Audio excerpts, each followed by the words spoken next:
Nicolas Sabatier élève 80 porcs noirs gascons, ici en plein air, en Vallée d'Aspe.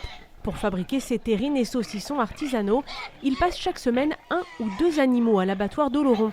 Sa fermeture annoncée fin août est un coup dur. Pour nous, ce qui est sûr, c'est voilà, le transport économiquement, la logistique, le retour des carcasses.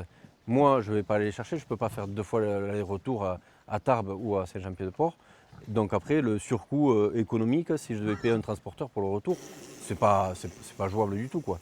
Et après, il y a la question aussi du bien-être animal. Nous, là, on passe une année à essayer d'élever correctement un cochon. C'est pas pour tout gâcher à la fin et le stresser dans un transport pour qu'arrivé à l'assiette, la viande soit dure. Nicolas vend tous ses produits en circuit court sur les marchés. Son activité serait directement menacée si l'abattoir d'Oloron devait fermer, comme celle d'une dizaine d'autres éleveurs porcins.